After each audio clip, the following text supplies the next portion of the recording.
Hey, everybody.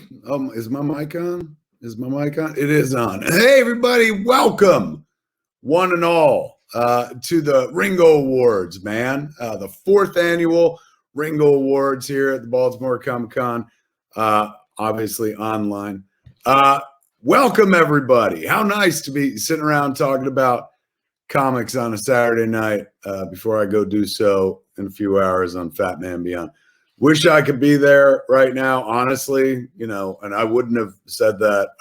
Maybe I would have said it ironically before COVID, but right now I really wish I could be in Baltimore.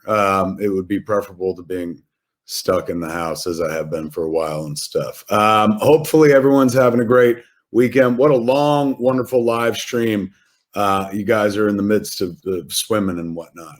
How wonderful. And right now, we're kicking off the 4th annual Ringo Awards. For those who are like, what are the Ringos, man? This is these are awards for the best in comics across 26 categories, voted on by fans and comic creator professionals. Named, of course, for the late great Mike Wieringo, who was a well-beloved artist who passed away tragically at age 44. God, it's so damn young. Of a heart ailment. I remember Ringo's work, man, and how beautiful that the awards are named after him now. Kids, comic books are everything to me and have been for forever. My favorite form of storytelling, perhaps. I can't draw. If I could, I wouldn't have subjected everybody to all those horrible movies. But I love the visual arts. Shecky! Talking to Baltimore, man. Inner dog. Shecky! Why I fell for comics in the first place, I was a Catholic kid growing up. So I was fed a lot of stories about superpowered beings, and good guys and bad guys and heroes. And if you cut his hair, all the strength goes away and stuff like that. So I grew up with stories, the morality plays, if you will. Comic books have always been that. They're basically way more entertaining morality plays than the ones I got in the Bible. One of the things I've said many times that I love about comics, in fact, probably the thing I love the most, is their stories about people, whole cities running from the worst thing that has ever happened. And then, you know, as you're seeing streaming, fleeing, screaming people heading toward the worst thing that ever happened is somebody in a very colorful costume. That's inspiring. It makes us want to reach for more. I know without comic books, probably wouldn't have the moral barometer I have. I was raised Catholic, sure, but I think everything I know about right and wrong, I learned from comic books, ladies and gentlemen. So tonight we celebrate the best in comic books, as said before, across 23 categories. This is the night of the fans. It is the night for the creators. It's a night for anybody who loves this medium of ours, this comic book thing. Without any further hesitation, man, I welcome you, of course, to the Ringos. And now I'm going to pass the mic off to somebody who's going to talk far longer than me and has way more interesting things to say. Give it up to the great Geoff Johns. Good luck, everybody.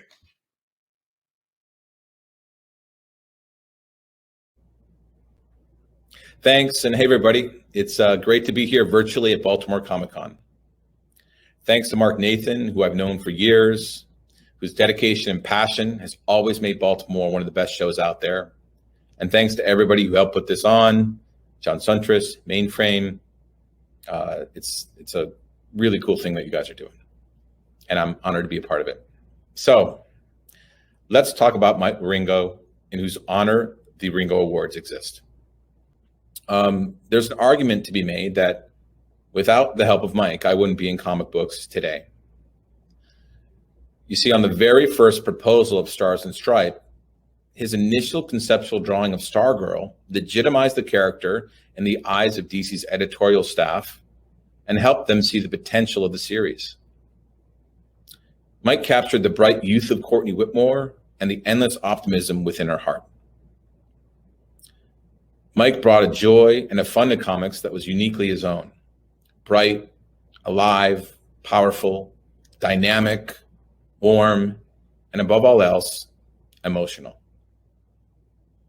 As a fan, every Wednesday was like a holiday growing up to me.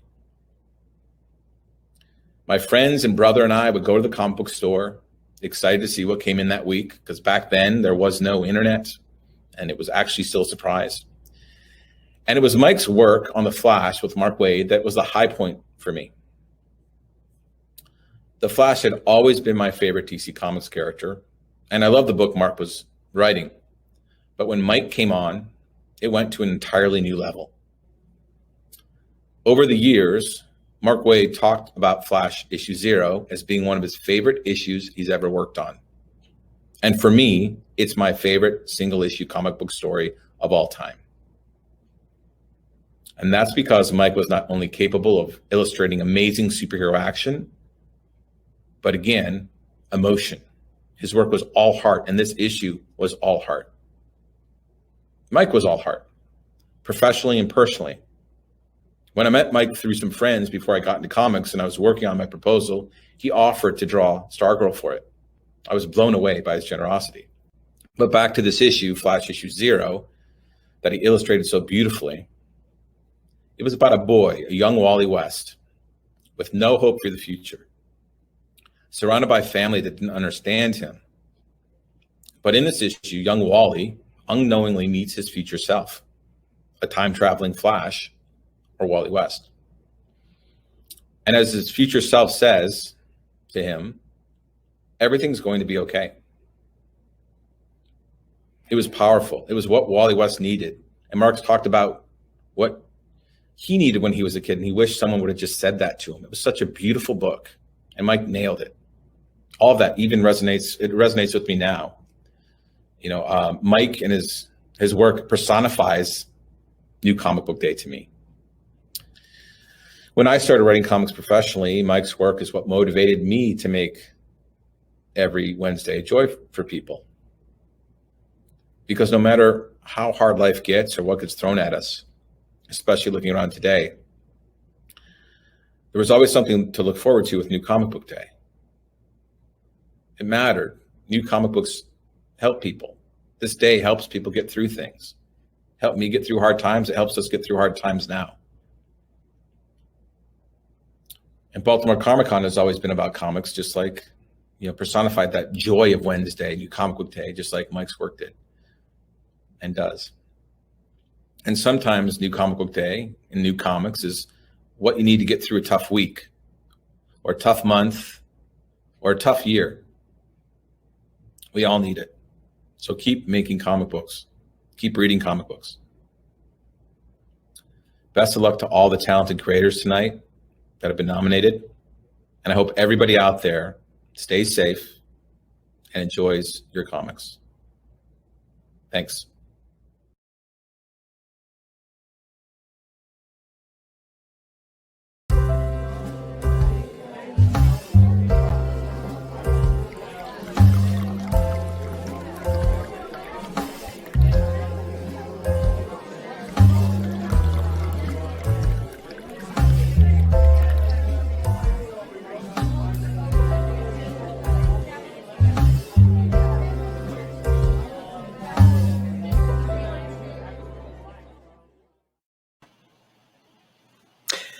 You guys ready?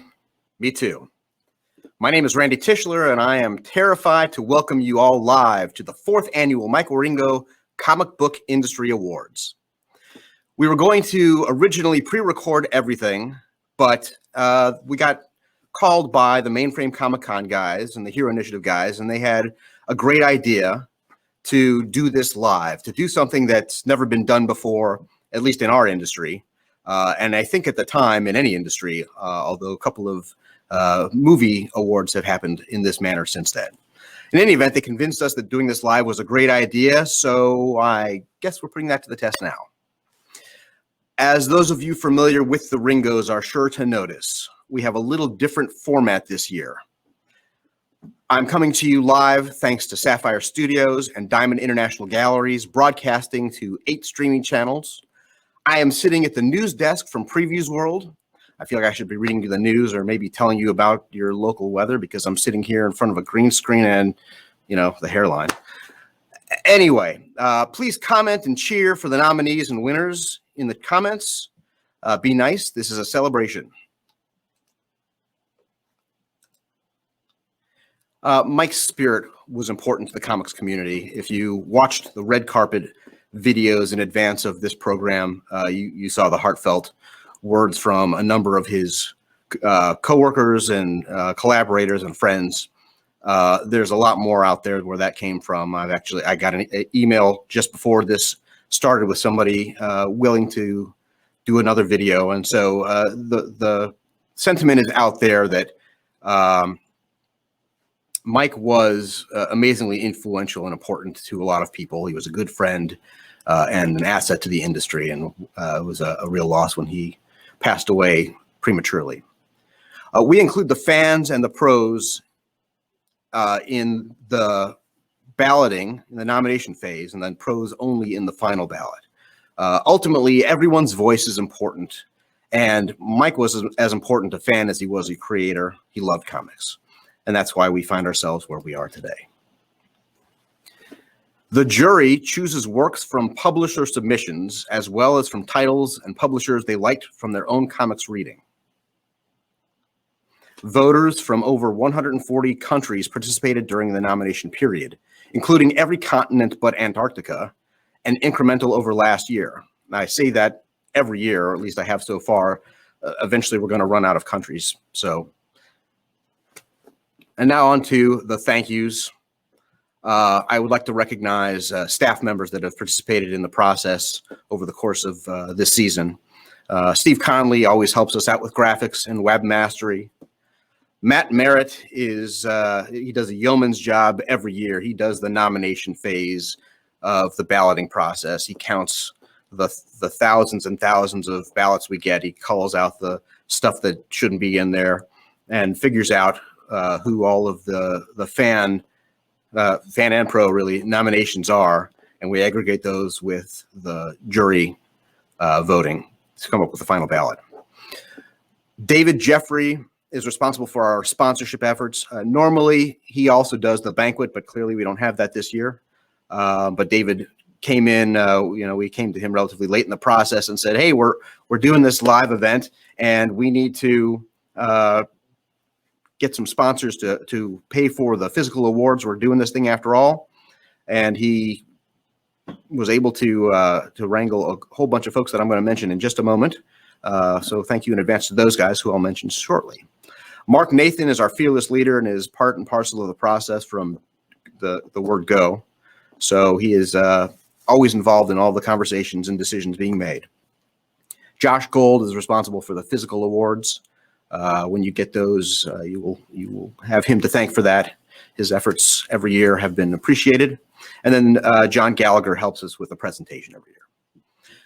This year, I would absolutely like to mention and thank the Mainframe Comic-Con guys, in particular, Chad Ramsden, Chuck Lindsay, and John Suntres, and all of the rest of their producers, backers, and minions that have enabled this weekend's festivities, as well as our #1 cheerleader, Jim McLaughlin from Hero Initiative, a cause that everyone should take a moment to support. We would not be doing this without their ideas, their help, their support. Everything that you are experiencing this weekend, well, I won't say everything this weekend, but the vast, vast majority of all the programming you're seeing and all of the production, certainly, and a whole lot of the publicity and the words you're seeing out in the ether are thanks to the Mainframe Comic-Con guys. They have done a fantastic job, and we really appreciate the level of effort they've thrown into this thing, and they're not done yet. So give them a round of applause.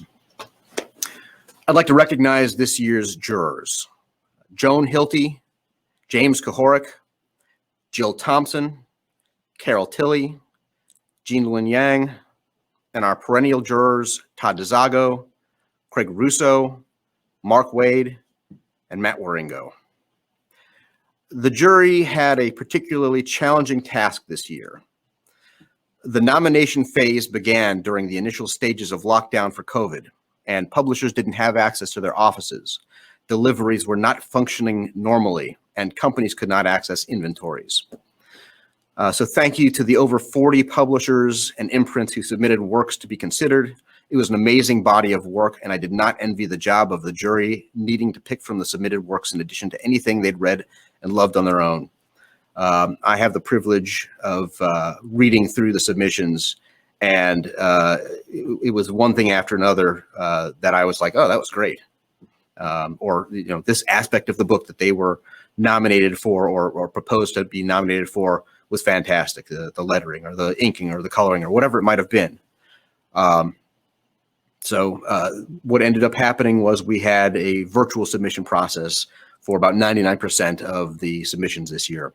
And it was an adaptation on the part of the jurors because while I'm sure that they have certainly digested comics and graphic novels in that format, it was not what they were expecting. And it was not something that the publishers were expecting to have to do either until we kind of found ourselves in that circumstance. So we did the best we could in the circumstance, and I think we came up with a fantastic ballad. So I hope you appreciate it as well. Our presenters tonight, I'll talk a little bit about them when we get to them, but I'm just going to rattle off their names real quick right here.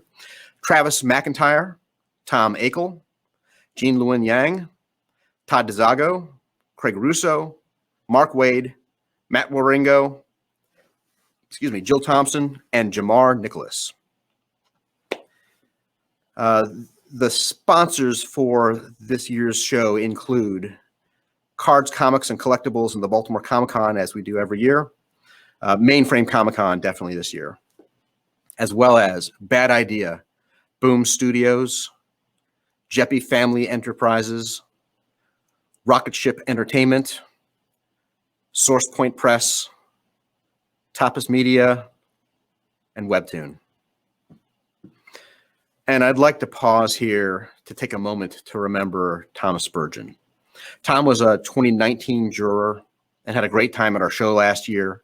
I bumped into him on Sunday after the Ringos. I was just hanging out at the guest tables upstairs with Chris McClellan, another one of the staff members, senior staff members from the show. And he came up and we were just BSing for a while about the Ringos and the industry and everything else. And Tom ran the Comics Reporter website. He was a staple of the industry, and he was a friend of the show. We miss him, and his presence in the comics landscape will not soon be replaced. With that said, I will be your designated driver for the evening, but please have one for me. And hopefully you thought ahead and ordered or made your own crab cakes for dinner. Our first presenter of the night is the president of SourcePoint Press, and he's a friend of the show. SourcePoint has been a supporter of the Baltimore Comic-Con and particularly the Ringo Awards since our inaugural year. They were new to the landscape, and they have been a fantastic friend of both events. So thank you to them. They are sponsoring these next set of categories, and I'd like you to put your hands together virtually for Travis McIntire. Hey, thank you so much, Randy. I really appreciate the introduction. Before I get started, I just want to take a really brief minute and talk about small press comics and publishing and some of what that's like. If you come up the way we did, you're out there, you're making the best books that you can, you're trying to publish the best stuff you can get your hands on, and you're traveling all over the country. You're emptying your pockets. You're trying to put the paper that you're making into as many people's hands as you possibly can. And ultimately, you're trying to be noticed. And you're doing that because you love comics. And while you're doing that, you're going to meet a ton of people. And a lot of them that you meet are your heroes, and they're people you admire. And it feels great. And it makes you love the industry even more than you did than when you started, before you ever made your first comic. And that's the kind of stuff that anyone can really do if you put your head down and you try hard and you just sort of go for it, and you're willing to pull cash out of your own pocket and just try.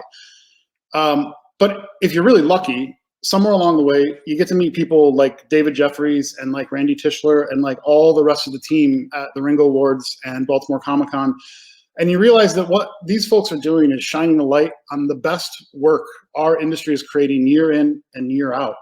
and helping books get noticed. And they're doing that because they love comics. From self-published books that first found an audience on Kickstarter to big 2 blockbusters, they shine a light. And if you time it just right and you're paying attention, you might find yourself in a position to help make the awards happen. And that's me, someone who's incredibly lucky and humble and grateful to be a part of the Ringo Awards and help shine a light on some of the best work and the best storytelling medium humankind has ever managed to come up with, comics. So thanks so much for having me, guys. Thanks, Ringos. And on to the first category.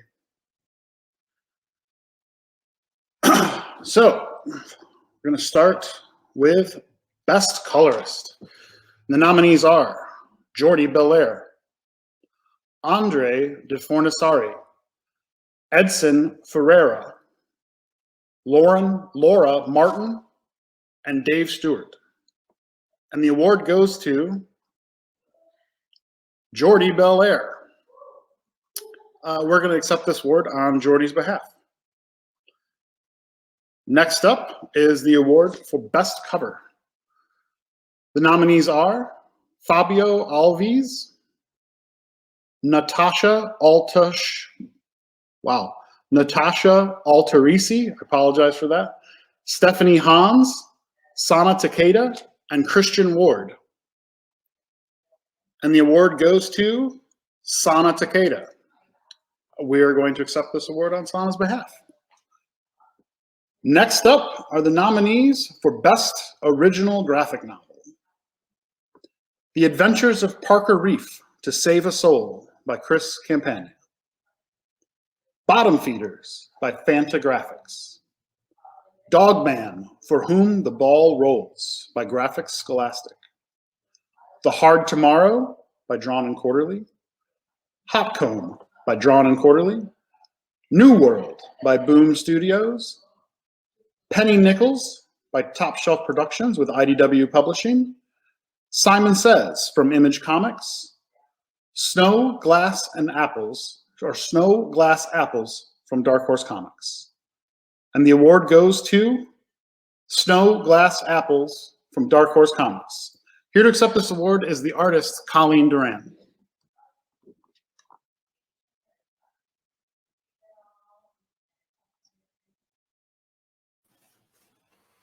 Unfortunately, we are running a little bit earlier than we had anticipated. And so a number of the people that were intending to participate, I think they are expecting to join the StreamYard session a little later, unfortunately.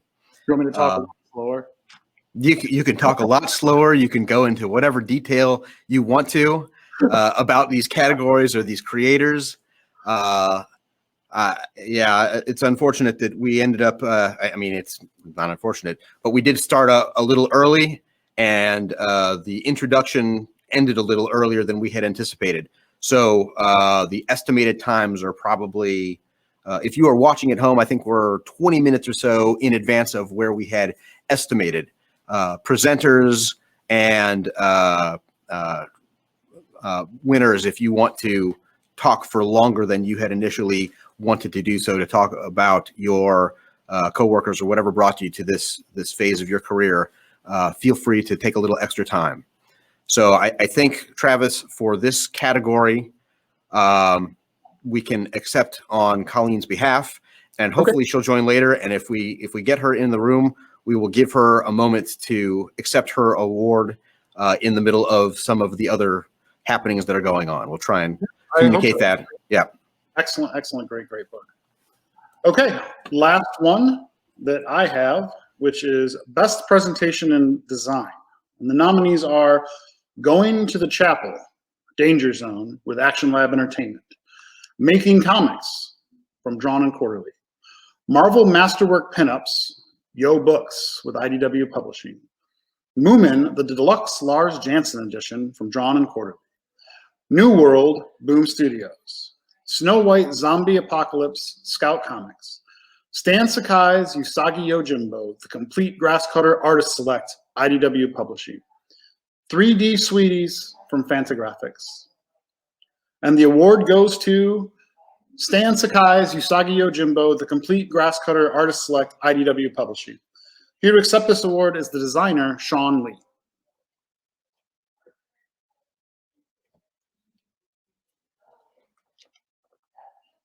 Did he make it?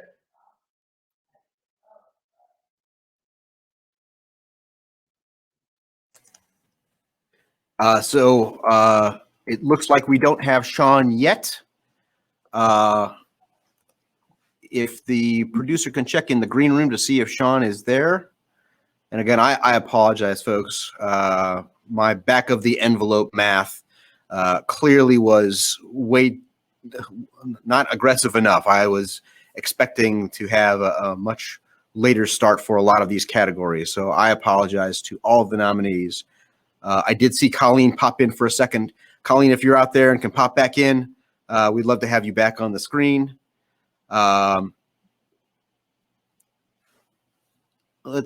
there we have Shawn. Okay.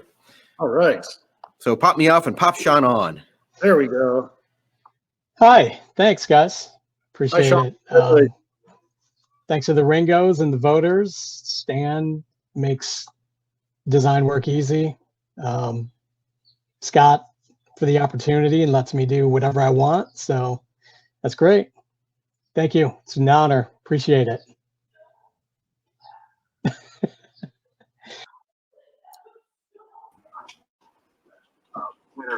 Hey, Colleen. Congratulations. Hi. Hi.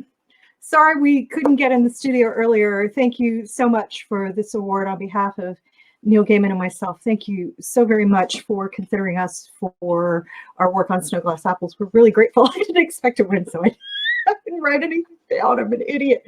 I'm so sorry, but we're really grateful and thrilled. And thank you to our letterer, Todd Klein, to my color assistant, Val Trulinger, our editor, Daniel Chabon, and our publisher, Dark Horse, and all the people who voted for us. Really overwhelmed and thrilled and truly grateful. Thank you so much.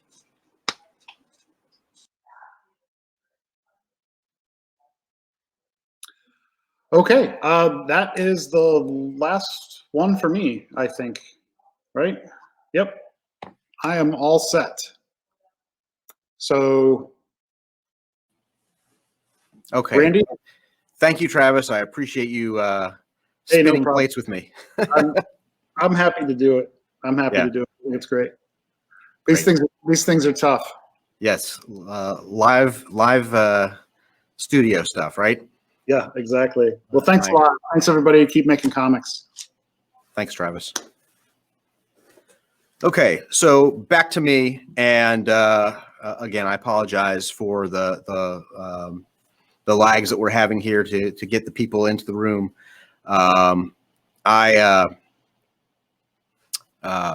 It's funny. My two of my three kids are moving into the performing arts, and my daughter's instructor through her high school years always talked about how live theater, you just never knew what was going to happen. So it was always an adventure and a great thing to go and experience for yourself. So our next presenter, do we have our next presenter yet? Alec, in the green room, do we have Tom Akel? Not yet. Okay. I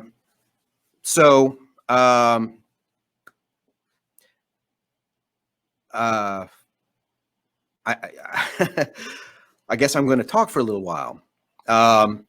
So let me tell you a little bit about the process that we built this year for the Ringo jurors while we're waiting for folks to join. What ended up happening, as I mentioned, was everybody submitted their material digitally.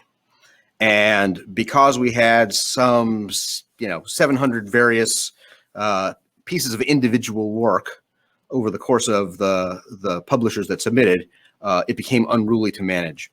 And so leveraging the technology that was available to us, we built a shared spreadsheet, basically, that tracked each of the publishers, their submissions for each category, their individual nominees for the named categories where it's best artist or penciler, best inker, best letter, best colorist, etc. And then the jurors had this as a resource to be able to access those pieces of work and determine what the categories were being considered for each of the individual comics or graphic novels. The process was different for everybody based on my conversation with the jurors. Some looked at the works on a per category basis, and they look at just all the inkers. Others would look at each work and consider it for each category, and build their own spreadsheets, built their own physical notes, depending on, if they were if they were digital artists or physical media. It's an interesting dichotomy. And it was, like I said, it was a real challenge to get your arms around everything. Normally, come, let's say, May or June, one of the jurors or a couple of the jurors will post a picture to social media of a stack of graphic novels and comics yay high on their coffee table that they're working their way through, and it's a lot of fun to kind of see all the stuff that gets submitted and all the things that they get to read. And that was not something that we were able to do this year because, again, everything was digital. There was nothing to show. So it's unfortunate that some of the recognition that some of the publishers get for their submissions didn't happen in that way this year. But it was something that just like everything else in the COVID era, right? We do the best we can with what we have, kind of like tonight, and ultimately everybody worked their way through things. It took a little longer this year, I'll tell you that much. And a little bit more hand-holding in terms of some of the technologies. Some of the publishers used sharing mechanisms that had expiration dates. And by the time that the jurors got to certain pieces of work, the expiration date had come and gone. So we had to get those refreshed. It was kind of an ongoing exercise and a challenge. But like I said, we ended up with a great ballot. And I hope that everybody has a chance to take a look at the titles that were nominated. Everything was worth a read at a minimum. So now that I've gotten that out of the way, I'd like to introduce to you our next presenter for the evening. He is the CEO and publisher of Rocketship Entertainment. He is a huge Ringo supporter. He's another person that since year one, we have had support from him. He's been with a number of companies since our inception, and he has been a big fan and a big supporter every year. So it is great to be able to have him as part of our ceremony tonight. I think the categories he's presenting are particularly well suited to his background and knowledge base. So please join me in welcoming Tom Akel. Thank you, Randy. Hi, everybody. All right, I guess I'm going here, right? You're going. Many companies. I've bounced around quite a bit. So hi, I'm Tom Akel. I'm the CEO and publisher of Rocketship Entertainment. And I'm here tonight to present the Fan Favorite Awards. So I have attended the Ringos almost every year. And for me personally, the Fan Favorite Awards are always the highlight of the show. There's no other field in entertainment really where the fans and creators are so connected as there is in comics. But before we hand out some hardware, I would like to just quickly read a quote, which I have in front of me from an old friend and mentor of mine and many of you in this room, the late, great Stan Lee. So if you'll forgive me, and I promise you I will not do my horrible Stan Lee impression, because everybody who knows Stan has a Stan Lee impression. I used to be embarrassed because I was just a comic book writer, while other people were building bridges or going on to medical careers. And then I began to realize entertainment is one of the most important things in people's lives. Without it, they might go off the deep end. And the quote goes on, but I'll pause it there and stop it, because the quote now seems to resonate more in 2020 than it probably normally would, as the deep end doesn't sound like such a bad choice for many of us these days.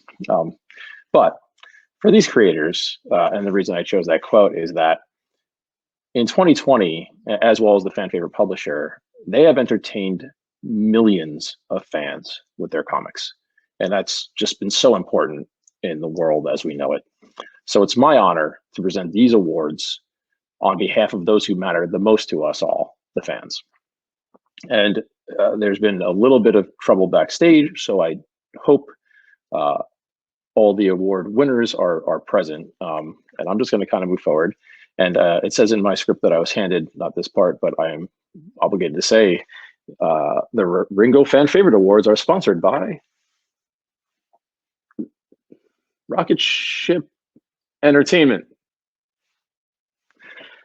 Our first award is for Fan Favorite Hero. What would you sacrifice to save your family?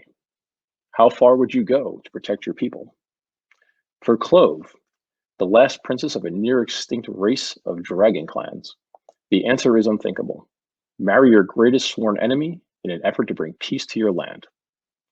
With over 2 million subscribers on Webtoon, the winner of Fan Favorite Hero is Clove from Sub-Zero. Accepting this award is the creator of Sub-Zero, Junepurr. Maybe. Are you here, Junepurr? She was here earlier. And magic. Yes, There we it go. works. It works. Awesome. Thank you guys so much for this award. It means so much. This is the first award of any kind that I've ever gotten. So it means a lot to like be recognized. And you know, what can I say? Like, I think for me personally, I went through a lot of hard times when I was making Sub-Zero. And it's really nice to know that there's so many people around the world who see it as an escape the same way I do. So it really means a lot. And yeah, like I said, to be recognized. Thank you guys so much. And of course, thank you to Webtoon and my editor, Paul, for giving me my dream job and letting me not work public accounting anymore. So now I can pursue comics. And of course, again, thank you to my amazing readers and also my amazing team who I wouldn't be here without Tom V, Ollie, Wing, Ellie, Samantha, and Caden. You guys are the best. And like I said, I wouldn't be here without you guys. So thank you so much again for this award. It means a lot. Congratulations again, Junepurr. Yeah. So speaking of Stanley, our next award goes to one of the winners of the Stanley Superhero Comics Contest on Webtoon from a few years back. Unordinary is one of the most addicting webcomics I have ever read. And with over 100 chapters and over 4 million subscribers, it is still absolutely crushing it. Now, this next award is funny because it's a bit of a spoiler for those who haven't read it yet, in that just a few years ago, the same character won the Best Hero Award, and I had to accept on behalf of the creator at the Ringos. So, you know, if you haven't read, now you know. The award for fan favorite villain is John from Unordinary. Accepting this award is the creator of Unordinary, uru-chan. Hi. Hey. Well, this is it was kind of pretty unexpected. Just got a call one day saying that John won favorite villain. What a flip flop that is, right? Yeah, 2 years ago, I think Arlo, his arch nemesis, won favorite villain. So I guess That's right. Sorry. Yes, yeah, no problem. Yeah. Yeah, but I mean, I wonder if that says something about me. I keep winning these favorite villain awards. So anyway, yeah, I just want to say thank you to everyone who voted. Thank you to the fans for all the support for all these years. Thanks for taking the time to read and keep up with the story for so long. I wouldn't be here without you guys, and I'm gonna keep grinding away and keep trying to write the best story that I can. Thank you. Congrats, Chelsea. And yes, it was Arlo who won fan villain. Now John won fan villain. I got that mixed up. So our next creator has over 7 million followers on social media, and her series Fangs has been read over 33 million times on Tapas. Let that sink in for a second, also because I'm here to buy time. Fangs is a story about humor, sweetness, and the awkwardness of meeting someone perfectly suited for you, yet also vastly different. And in this case, a vampire and a werewolf.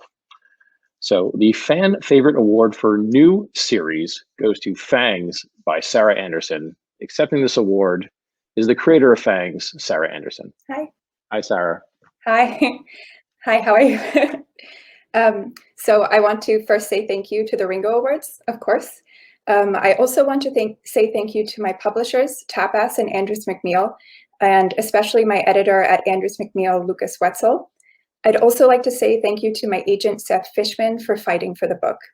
And lastly, my biggest thank you goes to the readers of this series who were so kind in not only voting for me for this award, but for their warm reception to the series.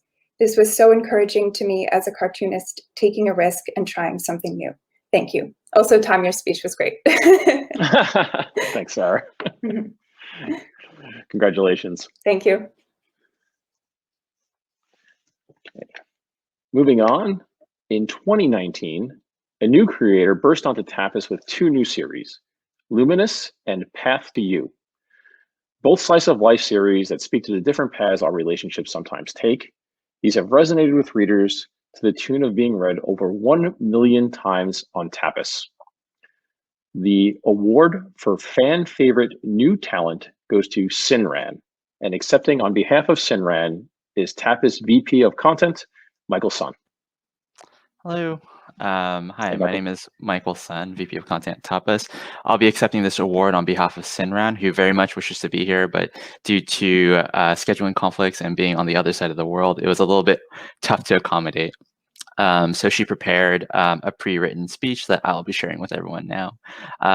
Thank you for the Ringo Awards for holding this event. It's a great honor to win a new talent category. This would not have been possible without the support of my amazing readers and my publisher Tapas, who gave me the chance to publish a comic with them. And I would like to congratulate the other authors and artists for winning the awards on their own categories, and everyone is awesome. Congratulations. Thank you once again to the people who made this event possible. Awesome. Congratulations. Thank you. All right, Michael, don't go anywhere or go far because I'll need you again in a second. So finally, our last fan favorite award for the evening is for fan favorite publisher. Launching way back in 2012, if we can all remember that far back anymore, Tapas was founded by Chang Kim and has grown to be the home of over 58,000 creators and over 1.5 million chapters of comics. With digital needed more than ever in 2020, the very deserving fan favorite publisher, if you have not already guessed it, goes to Tapas Media, and accepting on behalf of Tapas is VP of Content again, Michael Sun. I'm glad to be back to accept this award. On behalf of everyone at Tapas, we are so very humbled to receive the Fan Favorite Publisher Award. None of this would be possible without our wonderful community. We debuted Tapas, like Tom had mentioned, back in 2012 with about 7 creators. And over the years, we've built such an incredible relationship with the creator and reader community. We're proud to say that now over 58,000 creators call Tapas their home, and being voted as a Fan Favorite Publisher at the Ringo Awards is a testament to that. For me personally, I grew up reading comics. I remember having a very incomplete run of Mike Wieringo and Mark Waid's run on The Flash back in, I believe it was like 94, 95. And I still have individual floppies of Telos in my long box. So to be here and to receive this award makes it feel like everything has kind of come full circle. And I know that the 4-year-old me would have gotten a huge kick out of knowing that this is what the future had in store. Again, on behalf of everyone at Tapas, thank you. Thank you so much. Congratulations again. Thanks. So congratulations one more time to all of our winners, to all the winners in the previous categories. Good luck to everyone for the rest of the show. That's my time. Tip your bartenders, and if you're so inclined, I'll be here later to play Dungeons and Dragons live on either this stream or one of the other ones in the feeds. I think it's for a good cause, and other people way more important than me in comics will be in there playing Dungeons and Dragons as well. So tune in and enjoy. Thanks everyone. Enjoy the rest of the show. Thank you, Tom. So I have a little extra time to talk about this, and I like to do so every year when I can, and I didn't think I was going to have the opportunity to do it this year, but it is definitely worth mentioning the sheer volume of content that we received this year in terms of the voter participation. Every single one of the winners that you just saw. So the fan awards don't go through the same nomination process as the rest of the categories you see tonight. The nomination process is their final ballot, and it is it's majority rules. So the title or creator that gets the most votes wins. And the numbers for every single one of the people that you just heard from or heard represented in Sinran's case had an ungodly volume of fans put in a ballot on their behalf.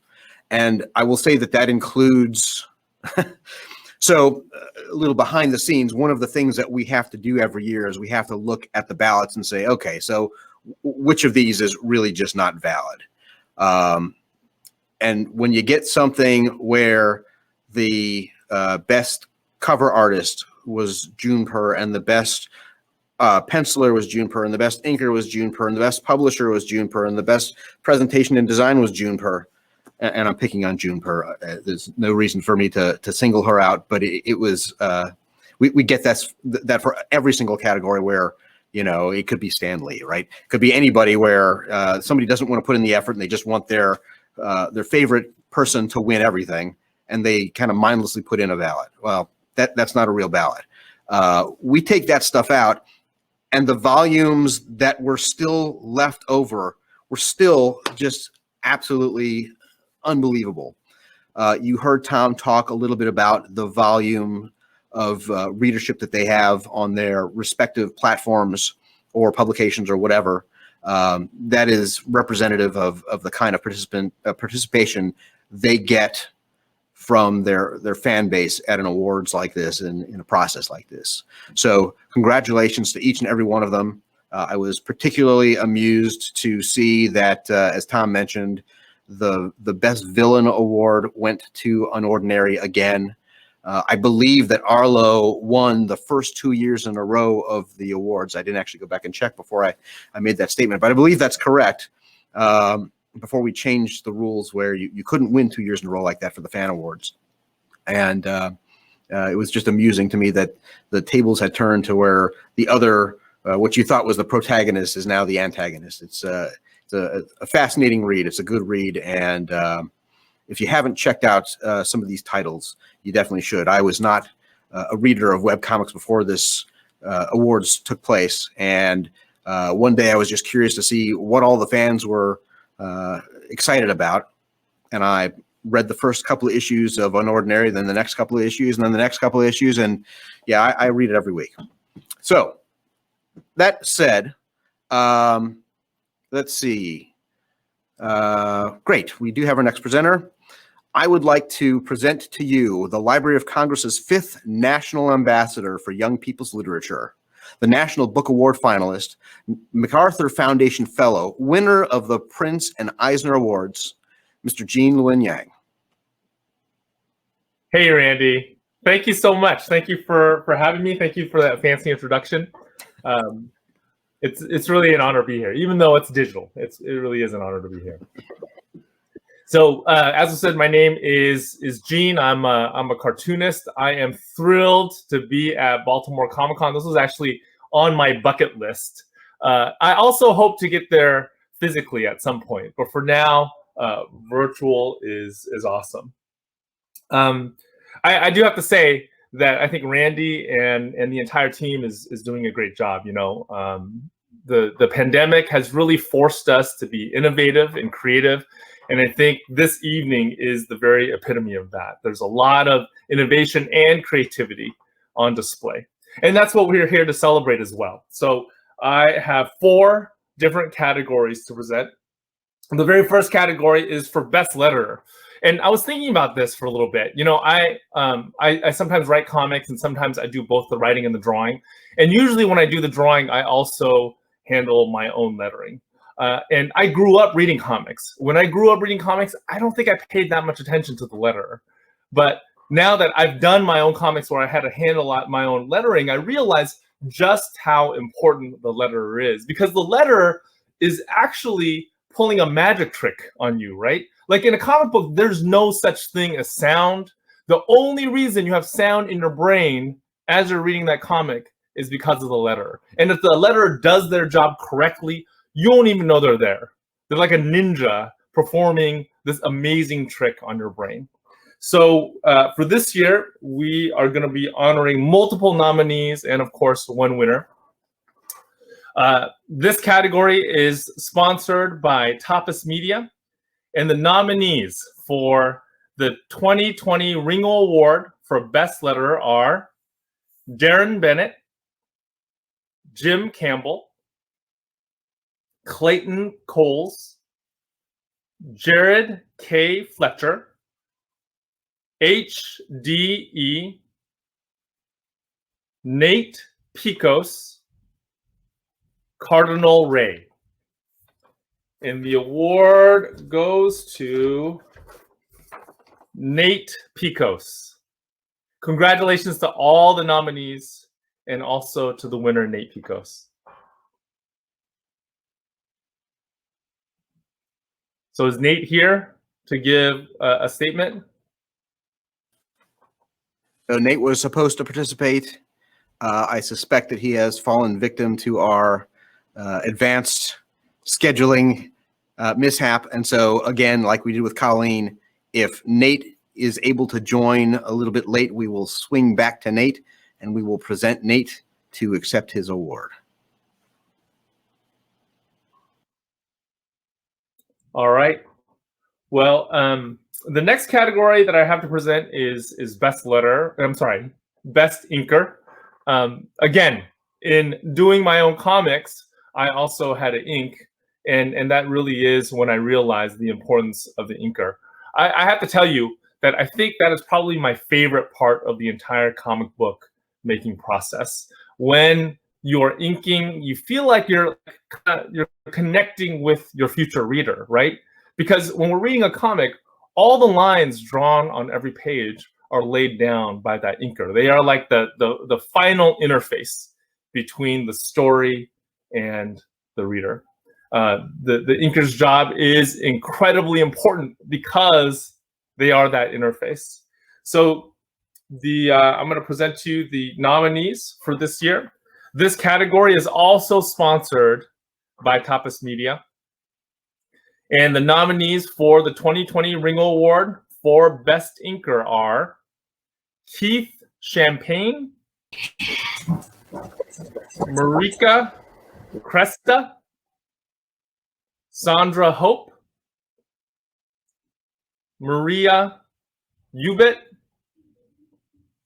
Dan Mora, Hyondo Pak. And the winner for the Ringo Award for Best Inker is Sandra Hope. Now, unfortunately, Sandra could not be here, so we are going to be accepting this award on her behalf.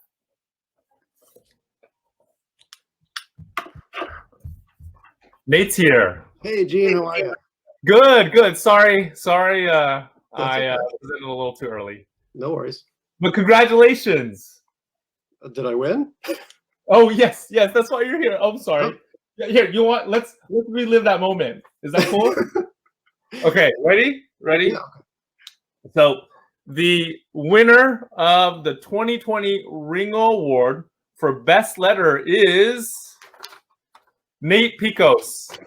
Congratulations. That's insane. Thank you.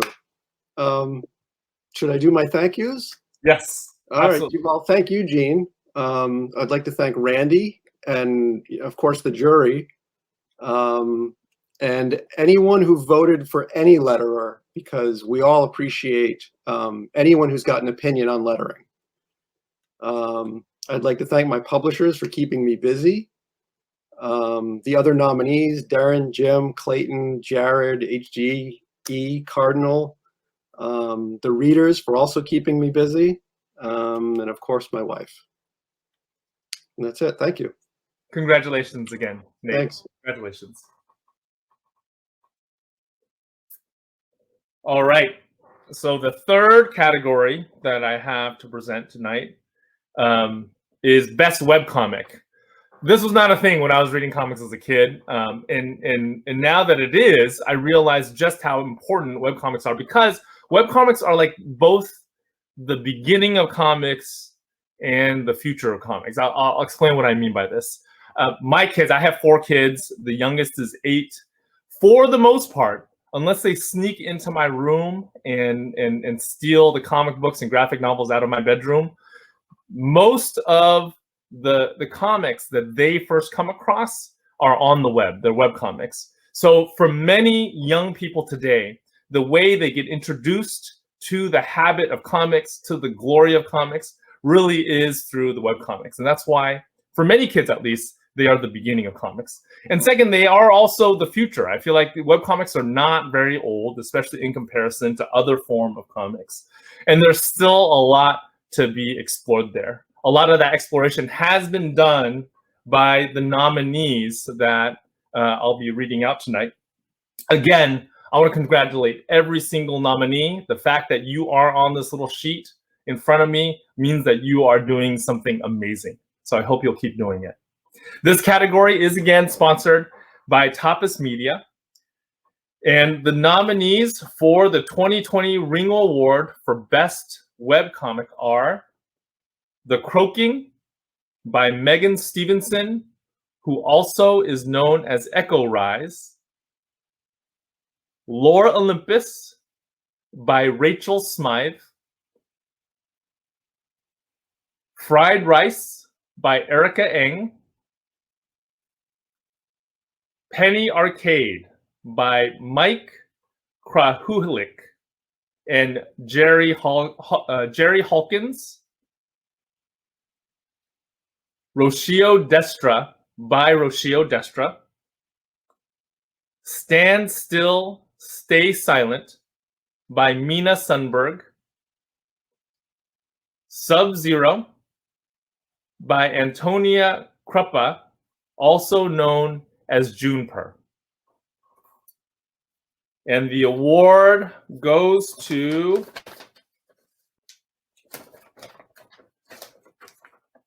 Fried Rice by Erica Eng.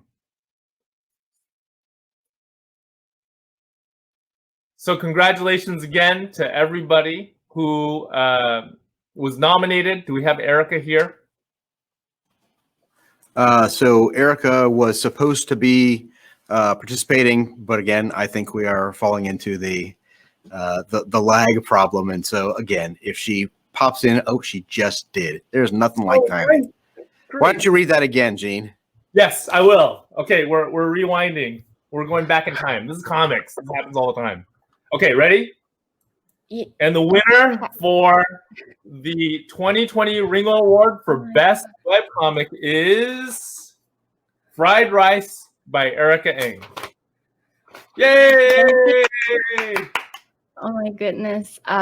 It's such an honor to accept this award in this group of nominees. Thanks, Gene. First, I just want to thank God for teaching me how to create out of love and confidence instead of for love and for confidence. I couldn't have known it without him. Thank you to my family, my mom and my dad, and my sister Alyssa, my brother Nathan. I love you guys so much. Thanks to the Ringos for hosting this. And last but certainly not least, thank you to my readers and to the people who voted for this story, who support the story. I am so grateful to you. Thank you. Congratulations again, Erica. Congratulations. All right, I have one final category to present. And this is for Best Comic Strip. I mostly grew up reading comic books, but I did, like pretty much everybody else, I really did enjoy the comic strips in my local newspaper. And again, I had a revelation about comic strips after I started making my own comics. And that is that I think comic strips are kind of like the poetry of comics, right? Like anybody who's written poetry knows you got to make every single word count. And comic strips are sort of like that. Comic strips, because of the limited space, you got to make every single line and every single word count. There is something deeply moving and also deeply difficult about a well-crafted comic strip. This category is again sponsored by Tapas Media, and the nominees for the 2020 Ringo Award for Best Comic Strip or Panel are The Middle Age by Steve Conley from Andrews McMeel Universal, Nancy by Olivia James from Andrews McMeel Universal, The Nib Editorial Cartoons by Pia Guerra at thenib.com, Rhymes with Orange by Hilary Price from King Features Syndicate, Sarah's Scribbles by Sarah Andersen from Andrews McMeel Universal, and Wawa Wiwa by Andres Colmenares. And the winner of the 2020 Ringo Award for Best Comic Strip or Panel is Nancy by Olivia James from Andrews McMeel Universal. Now, unfortunately, Olivia could not be with us tonight, so we are going to accept this award on her behalf. Thank you again so much for being here, and thank you for having me as a presenter. Thank you for inviting me to the Ringo Awards, and someday I hope to be able to be there in person as well.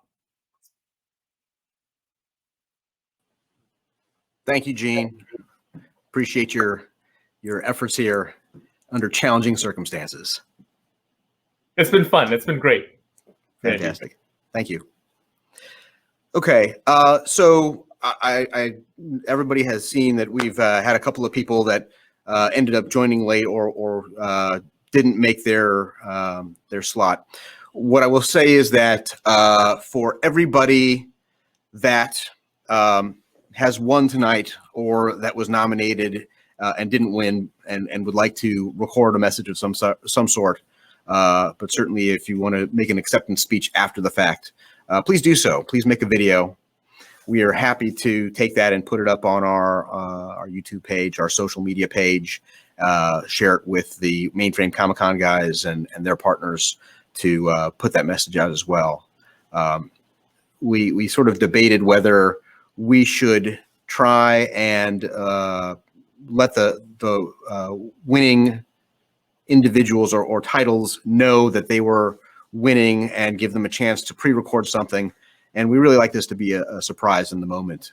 We like everybody to participate and get recognized for the fact that the fans and the industry got behind them to have them on the final ballot.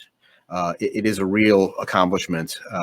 If you think about the number of books that come out over the course of a calendar year, January to December, it is a vast amount of individuals that contribute to this industry. And it is not limited to just the things that Diamond puts out, right? It is anything that is serial storytelling of that nature and in a graphic form. So it's a lot of things to be considered better than to get to the final ballot. It's definitely worth recognizing the fact that they made it this far, and you should applaud their accomplishments. So with that said, I think we are ready to move on to our next category. And the next category is the Spirit Award. To present the Spirit Award, I'd like to introduce to you Mike's coworkers, his friends, his family, both blood and not. Todd Dezago, Craig Rousseau, Mark Waid, and Matt Wieringo. Oh, we good? You're on. Great. All right. A few years ago, our good friend and gracious host, Mark Nathan, approached my wife Suzanne and me with a proposal. In looking around at the various awards being given out each year to comic books and their creators, Mark felt that there was an element of comics that just wasn't being represented. Joy.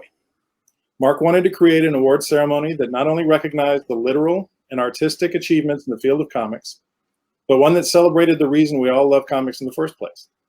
To celebrate the thrill of that first brilliant cover that jumped out at you, the sense of wonder at the worlds that lay within, the sudden revelation that this was an art form that spoke to you, really spoke to you, and that for you there was nothing else like it.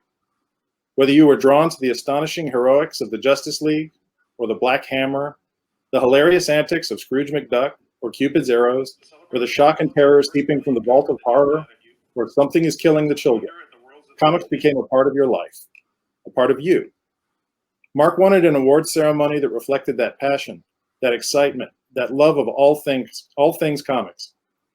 An evening that highlighted the fan as well as the professional, that embraced the indies and the burgeoning young web comics as well as the offerings from the mainstream. An award that was passionate, positive, encouraging, and supportive. These 4 words, he said, helped Mark decide what he wanted to call these awards. Suzanne and I were honored, and I won't lie, very touched when Mark asked if he could name these awards after my brother Mike.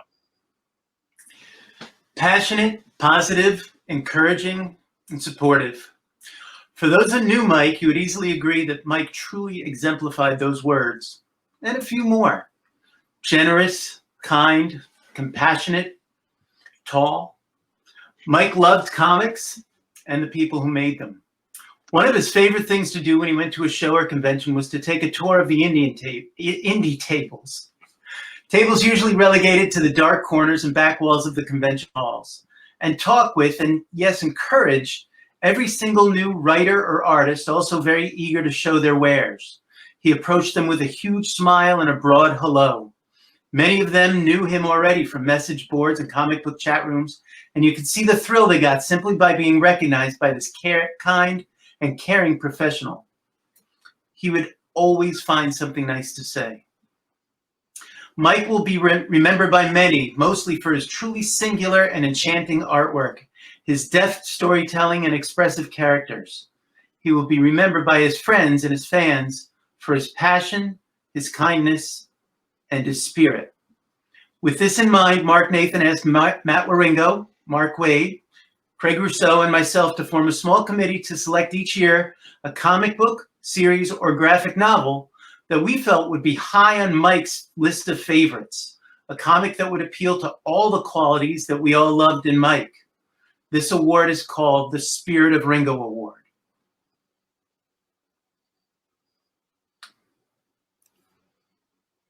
Mark.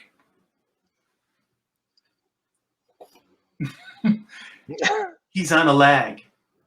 It's going to catch up to him in a minute. Wait for it. Still waiting. In Superman Smashes the Klan, writer Gene Luen Yang transports us to the Golden Age, to a post-war metropolis of 1946, where fledgling, and I'm guessing that I'm not being heard. No, you're being heard. Go. Go.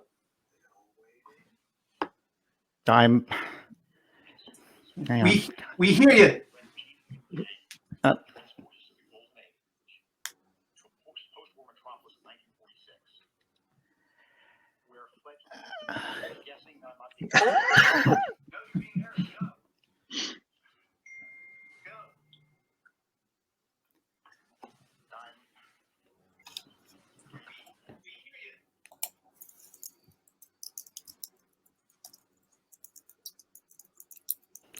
Guys, I'm really sorry. I screwed up. I'm just going to assume everybody can hear me. Yeah. In Superman Smashes the Klan, writer Gene Luen Yang transports us to the Golden Age in a post-war metropolis of 1946, where a fledgling Man of Steel, still leaping over tall buildings and racing locomotives, customarily faced with challenges of strength and endurance, finds himself confronting the specter of racism and hate-mongering in his newly adopted city. Through the experiences of the Lees, a Chinese-American family newly arrived in Metropolis, we and Superman get to see firsthand the persecution and terrorist attacks used by people who are themselves terrified by the thought of anything different and unknown. With the sage advice of masterfully recast Inspector Henderson, Superman is tutored on the concepts of racism, prejudice, inequality, and the struggles of anyone viewed as different. It does not escape Superman that he too is different. Over the course of 3 gorgeous volumes, Gene establishes a fantastic stage on which to expose the villainies of hatred and intolerance on many different levels. The lessons learned here by the Man of Steel, as well as the characters throughout this clever and engaging tale, are lessons we all need to embrace. And sadly, it goes without saying that it is immeasurably disheartening that the attitudes and injustices so deftly illustrated in this historic graphic novel are almost as prevalent now as they were 70 years ago. In bringing the world of 1940s Metropolis to life in Superman Smashes the Klan, artist Guru gave us a Superman who was both larger than life and all too human in his early adventures to teach him about his incredible abilities as well as his adopted planet. There is an innocence in every page, every panel that reminds us of simpler times, of right and wrong, good and bad. It is a beautiful city of blue skies and shining spires, the perfect backdrop for the exploits of our young hero. And this stunning vista acts as a counterpoint to the horrible actions of the villains of our piece. The bad guys are depicted as regular citizens, no different than you or me, is the trick here. Guru's character designs subtly tell us that we are in new territory. Hiding behind those white hoods, the enemy could be anyone.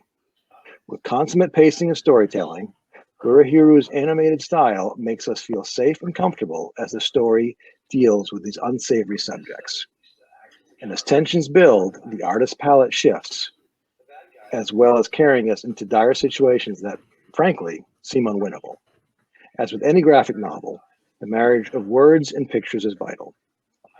It either works or it doesn't. In the case of this graphic novel, the teaming was inspired and has given us a book that we are sure will be read and recommended for years to come. I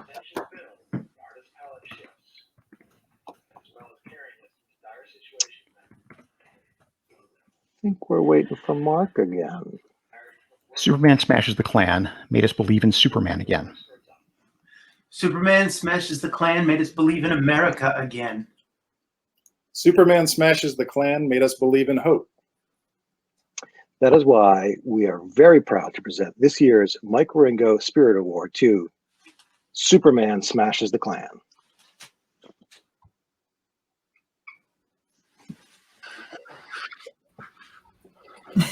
That was amazing. That was amazing. that was completely unexpected. That was incredible. Do you mind if I start, Marie? Feel free. Okay. Well, okay. So first of all, thank you so much. I admire every creator on that, your entire panel. Just the fact that you all like Superman Smashes the Klan means so much to me.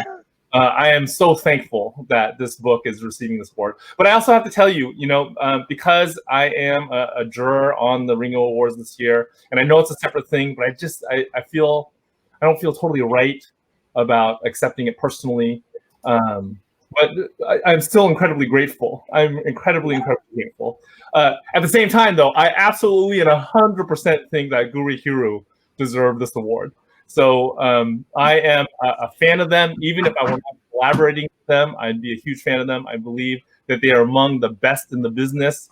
And Chifuyu Sasaki and Naoko Kawano, who together collectively are known as the Team Guru, I think they are elite cartoonists.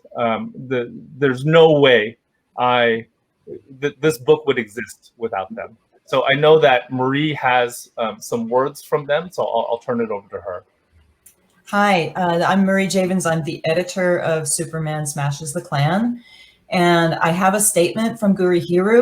They're in Japan. It's a completely different day there. So here is what they would like to say. First of all, we would like to thank the members of the jury that nominated our work. When we heard about the award from Gene, we were very surprised. When American comic books were hard to find in Japan, we used to ask a shop in Tokyo to send Mike Wieringo's books to us whenever they came out. We lived pretty far from Tokyo back then, so this award reminded us of those days. Our art has been quite influenced by his art style. Receiving the Mike Wieringo Spirit Award is a blessing to us. It was a joy to be able to work on Superman. At the heart of Superman Smashes the Klan, there is a serious theme about racism and discrimination, but we tried hard to express the story with a relatable and endearing art style. We hope we can continue working on stories that excite all readers. Best, Gurihiru. And as the editor, I would just like to tell a little story about how this book came about. It was March 3rd, 2017. I looked it up. Then DC editor-in-chief Bob Harris and I met with Gene at Emerald City Comic-Con for lunch. And Gene said he had an idea for a comic. He said, have you ever heard the old Superman radio serial? And then he proceeded to spin to us a compelling tale about Tommy Lee's little sister, Roberta Lee, paralleling her immigrant journey with that of a famous immigrant from Krypton. Bob and I bickered constantly. We seldom agreed on anything, but we did not even look at each other. We didn't hesitate. Neither one of us paused. We both said yes on the spot. And that is how Superman Smashes the Klan was born. I would also like to thank the letterer, Janice Chang, associate editor, Diego Lopez, designers, Monique and Amy, the unstoppable agent, Judy Hansen, and this wonderful jury, and the Ringo Awards, and all the readers who have read and enjoyed Superman Smashes the Klan. Gene, Gurihiru, Janice, congratulations on your Ringo. It was an honor and a privilege to work with all of you. Thank you.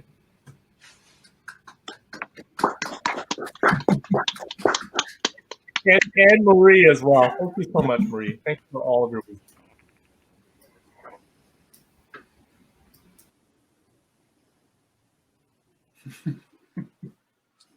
Thank you to the perennial jurors. Appreciate you dealing with the technical problems on Mark's end, and congratulations again to this book. I'd like to talk for a minute or two here about this book, just because Gene mentioned it. He was uncomfortable. Well, I'll step back and sort of reiterate. When we went into the process, the nomination process, Gene's book it came up. I said Gene and Gurihiru's book came up a number of times through the course of the nomination phase, both from fans and jurors and publishers and everything else. And very early on, he came to me, approached me, and he said, I as a juror, I don't feel comfortable being a part of that process. So I'd like you to take me out of consideration. And I said to him, you know, I understand your perspective. I think that your work was a part of the, you know, things that should be considered. So maybe that's not the right idea, but I understand where you're coming from. So you tell me what you want to do. And he said, yep, I want to be out of this consideration, and let's move forward without me. Okay.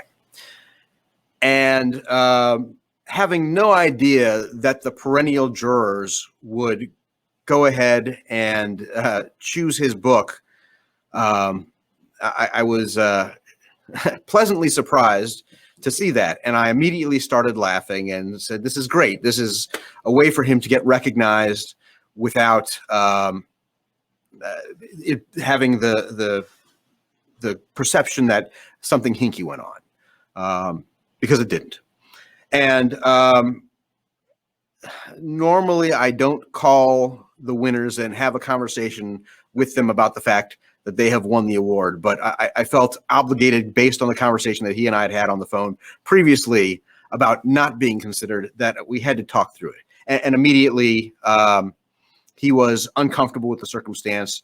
He was smiling, but frustrated with the fact that he was actually included in the process. So the perennial jurors, they choose based on the type of work that Mike would have liked. It's a title that they think would be something that he would get behind as well. So I was very comfortable with it. And ultimately, when we talked through what the process was to nominate that type of work, he did accept that that was something that he could bear. So I'm very happy that Gene won. If you have not read this book, do yourself a favor. It is amazingly well written. The art is kind of a dichotomy to the seriousness of the story, of the undertones of the story. And it meshes amazingly well. I finished the book and I immediately, I had been emailing with Gene already right around that time, just to tell him that, I was about to dig into his work.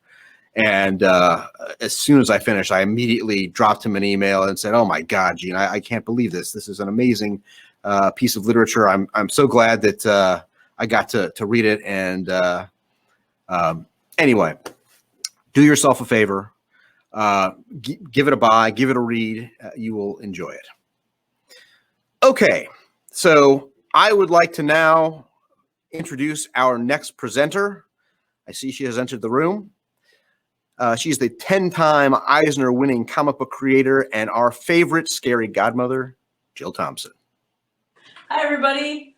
Thanks so much for allowing me and my cat Oberon to present. He's just decided to start acting up right now when I'm going to have to do things. So he'll be walking across my table and biting me and doing other annoying things. I also have my helper, Mr. Pettibone, who's going to help me with thank you, Mr. Pettibone, with our envelopes of our esteemed nominees.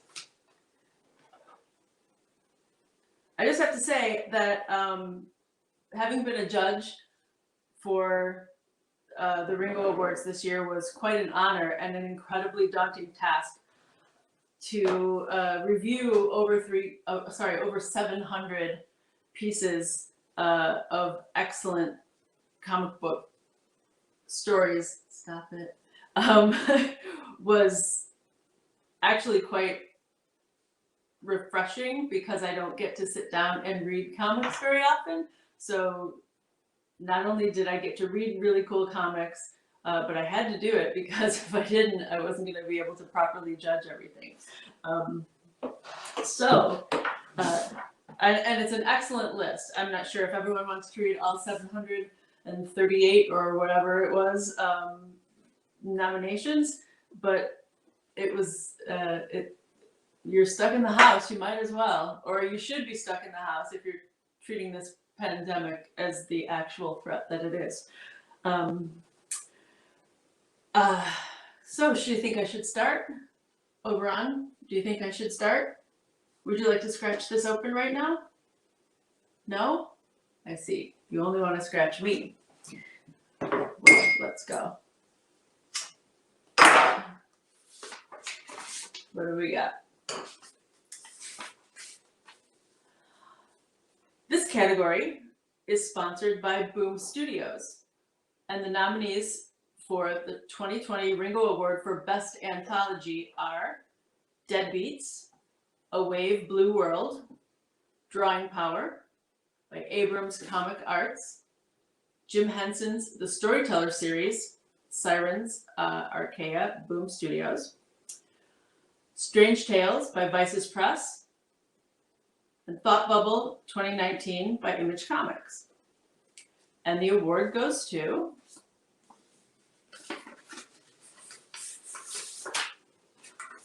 Jim Henson's The Storyteller, Sirens Archaea, Boom Studios. And accepting this award is editor Sierra Hahn.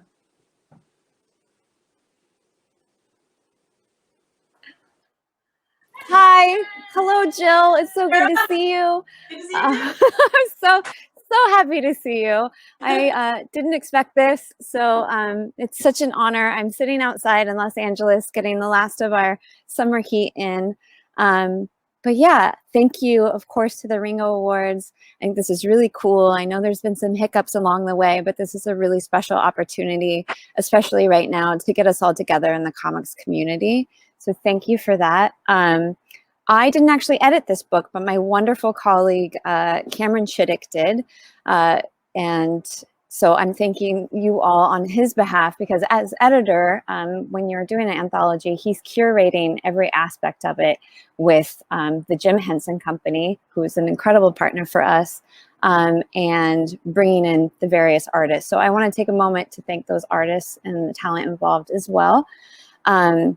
So I apologize if I mispronounce some of these names, but we do 4 issues that are collected into the anthology. So I want to thank Bartosz Zichtibor, Jakub Rebelka, Chan Chow, Sarah Webb, Odd Koch, Corey Godby, and our wonderful letterer, Jim Campbell.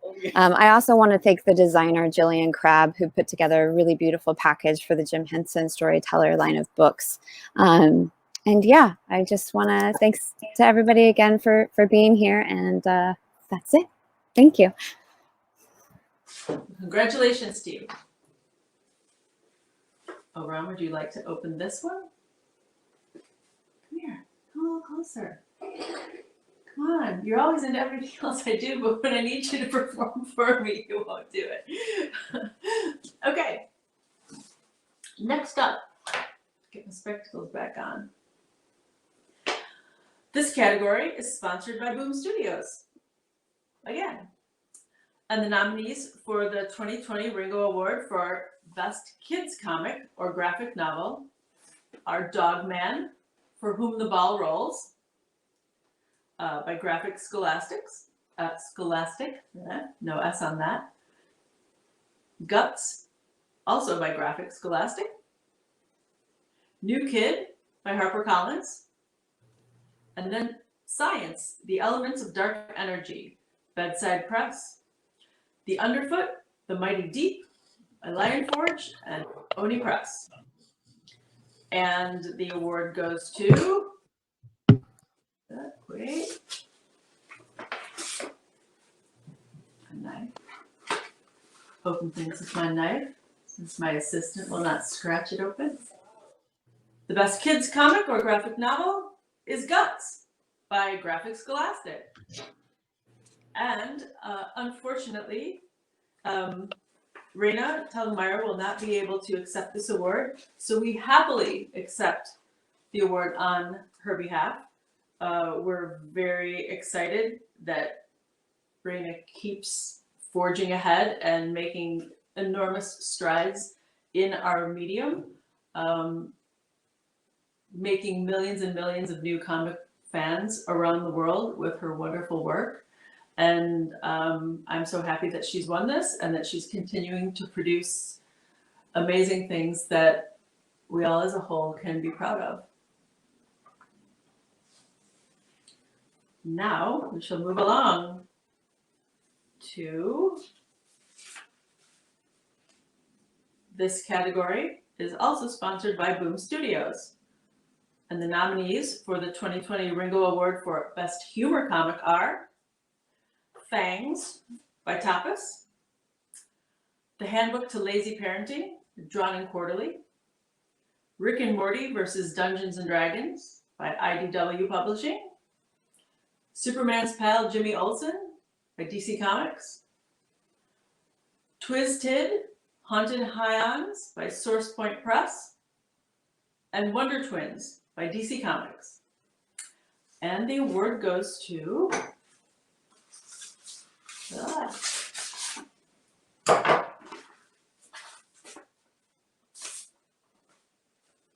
Superman's Pal, Jimmy Olsen by DC Comics. And accepting the award is Steve Lieber.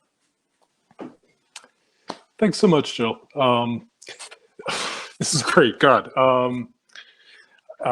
I'd like to thank the editors at DC. It's Mike Cotton, Jessica Chen, Brian Cunningham, Alex Antone. I hope I'm not forgetting anybody because we had a lot. The creative team on the book is Matt Fraction, the wonderful writer, Nathan Fairbairn, Clayton Cowles, and my assistant, uncredited but did incredible work throughout the series, Tom Rogers. I'd like to thank my studio mates, especially Dylan McConis, who posed for reference for Jimmy Olsen all the way through her 9th month of pregnancy. And I'd like to thank all the retailers and readers who supported the book throughout the run. Thanks so much, everybody. Congratulations. Thanks. Oberon, it's your final chance. Come on stage with me. Darn, I wish I had a movable cam. Okay, last category. It is sponsored by Boom Studios once more. And the nominees for the 2020 Ringo Award for Best Writer are Drew Edwards, Jeff Lemire, Mark Russell, Erica Schultz, Mariko Tamaki. Who do you think it is, Oberon? Should we guess? Should we open it? I think we should open it. Wait, can't open it if I don't have my blade.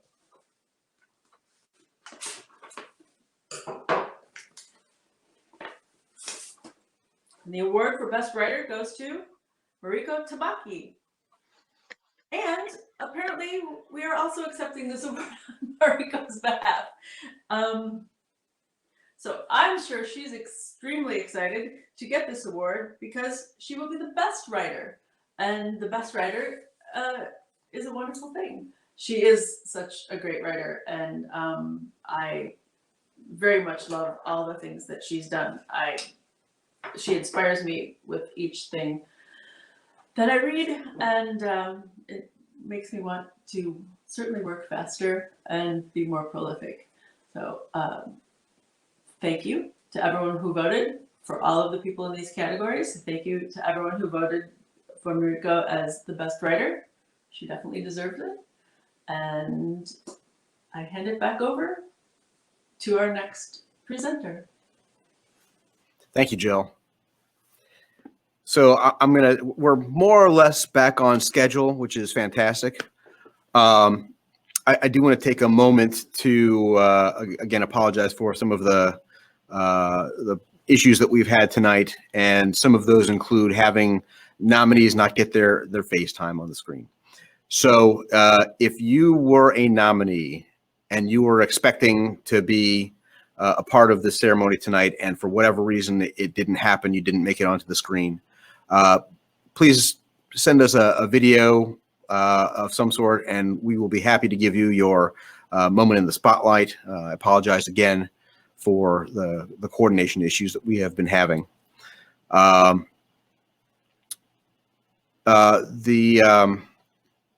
The categories that we just heard, well, first of all, I'd like to thank Jill for going through the exercise of bringing some theatrics to our presentation tonight.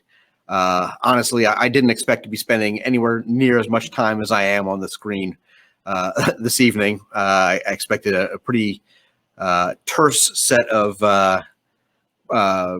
introductions to each of the presenters, and then the thank yous at the beginning and the closeout at the end. But you're getting a whole lot of Randy tonight.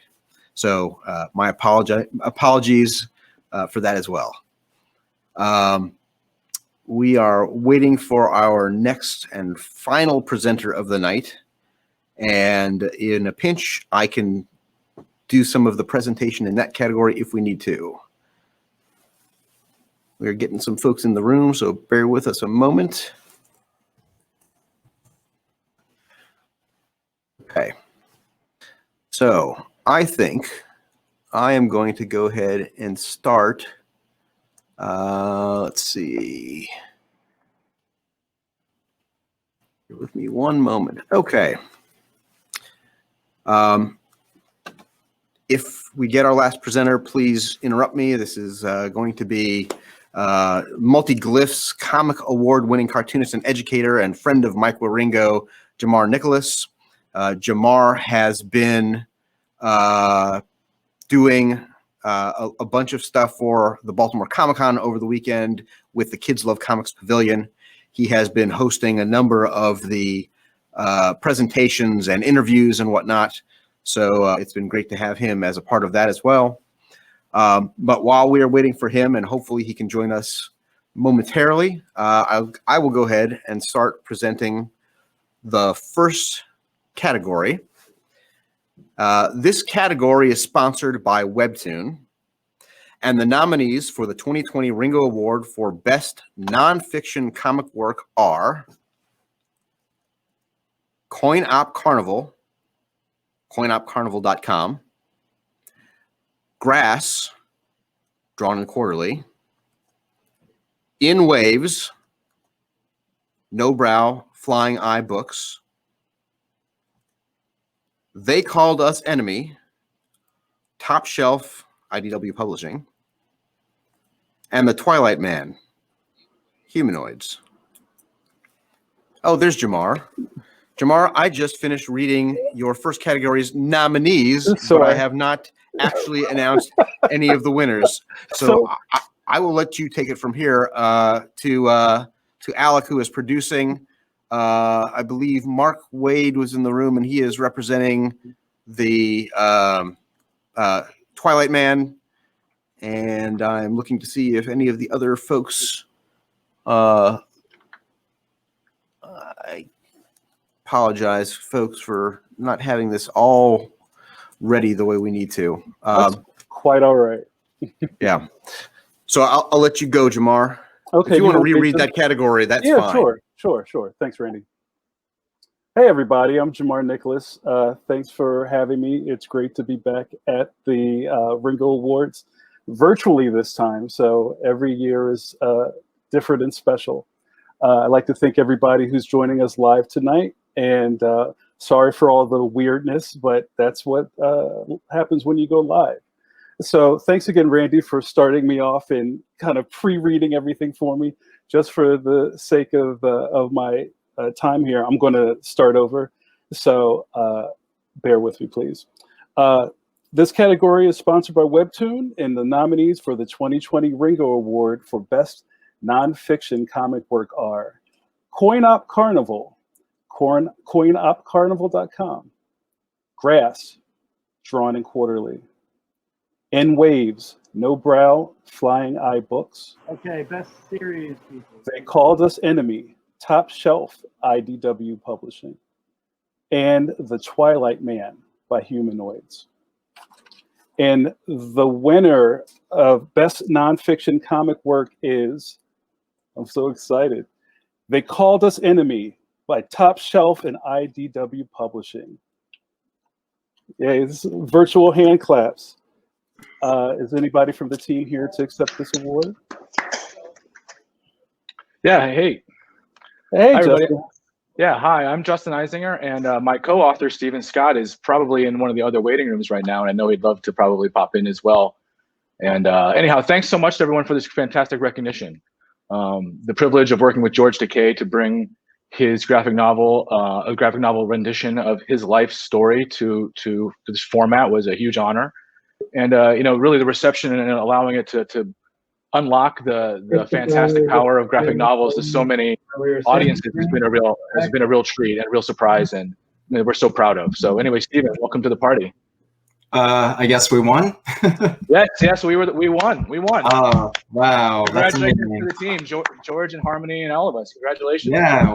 Yeah, I'd like to thank, first and foremost, George, who entrusted us to help tell this story in this way and bring it to a whole new audience. This graphic memoir doesn't exist without him. And thank you, of course, to my co-author, Justin, for going on this journey with me, to Harmony, who I know she's thrilled about this too. She could be here, for illustrating this story so beautifully. Huge gratitude to our editor, Lee, our publisher, Chris Staros, our letterer, Gil Vascano, who also designed our beautiful logo, and to the Ringos, everybody who voted for us, all the librarians who embraced this story and got it out there, all the educators who are introducing this to their students. Yeah, we can't thank you all enough. Yeah, absolutely, Stephen. Thank you so much. Again, special appreciation to Harmony Becker, our fantastic artist, who unfortunately was unable to join us this evening. I think it was truly her singular talent of being able to render a story through the eyes of a 5-year-old child that walked a line so carefully between showing the wonder and the magic, basically, of a child's experiences, as contrasted against the sort of the horrors that were experienced by the adults and George's parents and family in particular. So again, thank you to everyone who voted and has believed in the project and supported it. And we thank you all for believing in comics and graphic novels and their ability to share important stories like these. Great. Thanks, fellas. Appreciate it. Thank you so much. Moving right along, and if anybody knows me, I'm known for running my mouth, and I really want to talk, but I think we're back on schedule. I had all types of things ready to waste time with, but you're spared this time. I'll get you next time. So again, this category is also sponsored by Webtoon. And the nominees for the 2020 Ringo Award for Best Artist or Penciler, are Chris Campagna, Colleen Doran, Sanford Greene, Rosemary Valero O'Connell, and Mariana Piscasta. All right. And the award goes to, we have some digital foot stomping and rafter shaking. All right. And the winner of Best Artist or Penciler is Sanford Greene. Yay, Sanford. That's great. Is Sanford here to accept?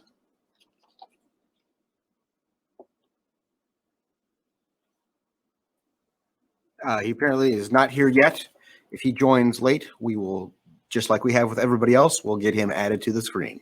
Very he can good, do his Randy. acceptance late. Thanks, Randy. Appreciate it. All right. I hope everybody's had fun today. We've had a long day in front of the computer, but I've had a lot of fun. Me and my buddies from the Kids Love Comics Consortium, we're doing really big things this morning, eating cereal and drawing cartoons, and also doing workshops and talking to some of the best and the brightest in the business. Please join us tomorrow for more fun, and I hope you guys hang out even after this for some more fun. I heard there's some D&D going on. I think I need to sneak into that. All right, so the next category is also sponsored by Webtoon. I think we're running the table tonight.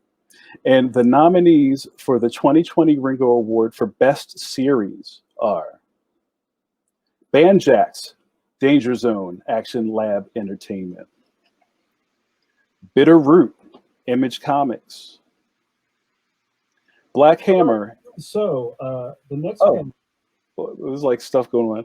Black Hammer, Age of Doom, Dark Horse Comics, Forgotten Home, Vice's Press, Comixology Originals, and Something is Killing the Children from Boom Studios.